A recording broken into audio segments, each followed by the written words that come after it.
Hello my friends, welcome or welcome back to my channel. My name is Novella and it has been a while. And normally I put up a video midweek, but I didn't have the time because I was too busy with my studies and other stuff, family stuff, and so there was no time. I'm sorry for that. But today I want to talk about this and that, a little bit of chit chat.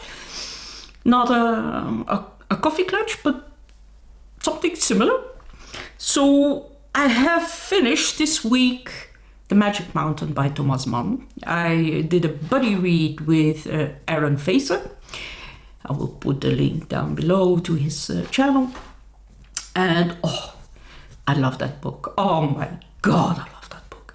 So the story is about Hans Castorp. He is a young 20-ish, 21, 22 fellow who is an engineer, and he wants to visit his nephew Joachim, who is at a sanatorium in Davos in Switzerland. And he goes up there and he decides to stay there for 3 weeks, and he meets everybody there who is staying at the sanatorium. He befriends Settembrini. He falls in love with Claudia. And he falls ill himself. So he catches the bug, and he ends up staying there for 7 years. Now, throughout the book, he meets some very interesting people like Settembrini, Nafta, meneer Peperkorn, a Dutch man from who did business in Indonesia, and it's a wonderful, wonderful book about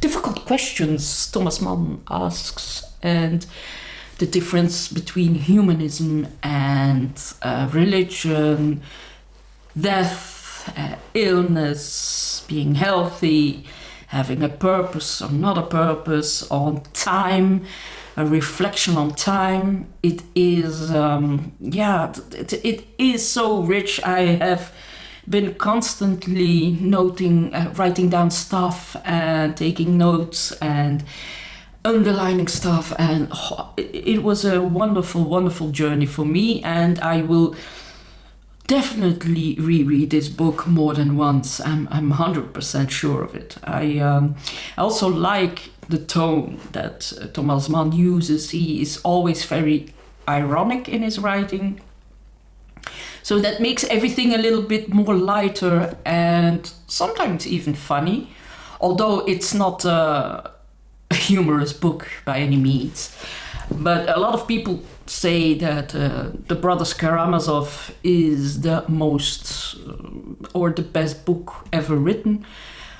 I've read both now, and for me The Magic Mountain is way, way, way better and less flawed than the Brothers Karamazov by Dostoevsky. So for me, Thomas Mann, I'm a fangirl, I have to admit. So, and I will gladly announce that for Classics and Company next year, we will read The Magic Mountain together with Britta Boller, BookTube royalty, and she is an avid Thomas Mann reader. I think she even wrote about him. I'm not sure, but I'm pretty sure, and or did some studies around him, but she knows his work very well. Now, I also just received an old battered second-hand copy of the Buddenbrooks, so I will be reading this too this year, I think. And I really want to dive deeper into his work. Apparently, Dr. Faustus is a bit too philosophical, so I'm not sure if I will read that one. But Death in Venice, I've read it when I was like 13, 14, so I really can't remember, so I will definitely reread that one too. Now, I also read this one. This is the new story collection of Jeanette Winterson. It's called in English Nightside of the River, and it are ghost stories. And those are perfect for this kind of time in the year. Normally it should have been raining today, but I don't mind. It is quite sunny but very windy, not very pleasant to go outside. And these ghost stories go perfectly with this kind of weather. And they're Jeanette Winterson. Jeanette Winterson is an excellent writer. So yeah, I'm loving these. I normally don't like to read short stories, and by coincidence I've read 2 bundles. So this one, Nightside of the River, really good, really spooky, and with poltergeists and other stuff. Yeah, it's good. Also, I just finished, and I think it's even better than the Jeanette Winterson, but I really love Julia Armfield's writing. So this is Salt Slow. These are also horror and ghostly short stories, and really, really, really well written, especially the one where people with difficulty sleeping, like you, Sean, the maniac, will understand one of the stories in here very well, where people with sleeping difficulties, they have a sort of shadow called the sleep, and it follows them around and takes over the people. And it really is a beautiful metaphor for people with sleep difficulties. Really, really, really good book. Really good stories. I think she wrote it before Our Wives Under the Sea, which I absolutely loved. And very good book. Very, very good book. I also buddy read Suspension of Mercy by Patricia Highsmith, together with Ollie. And this was definitely one of her better ones. Not the best one, but still in her top 5. I really enjoyed it. So this is the story about Sidney Bartleby. He is married, and but their relationship is at a dead end, and his wife decides to go away for a while, and she says, well, you won't be hearing from me, please don't contact me, I really want to get out and stay away for a while and make up my mind what I really want. And he says, okay, that's good. And after a while, people think that he is a murderer, that he has killed his wife, who suddenly disappeared. And he has to prove his innocence, but that's not so easy if he doesn't know where his wife is. And they agreed on not contacting each other. So it's more difficult and more complex than you think. And after a while, of course, the wife is aware that he has been wanted for murder, but does she really want to help him or not?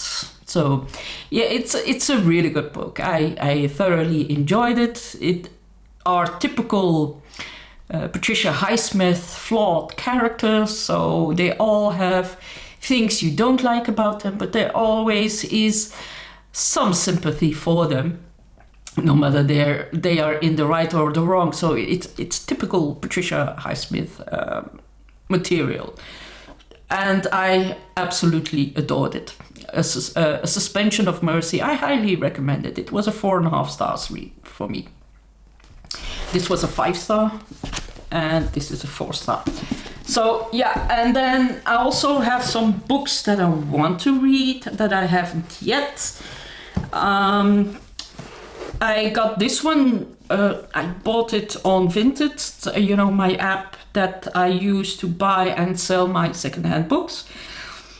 This is in perfect condition. I think I bought it for €3. It's called Sacred Hunger by Barry Unsworth. It won the Booker Prize in 1992. And it's about the slave trade and the morale around it. And it's about a guy who was on a slave ship as... what was he? He was a slaver. And they are having the ship's surgeon, Matthew Paris. He wants to save the people and that are ill, and the captain wants to throw them overboard. And then when he comes back, and then there are other people who gain money from slavery. A lot of people did, and it's about I think the inner moral struggle you have when you do things like these. It's like, I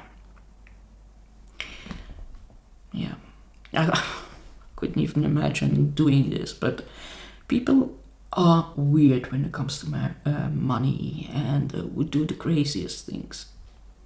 Even if there's money, when there's money involved, all morals are leaving as fast as they came.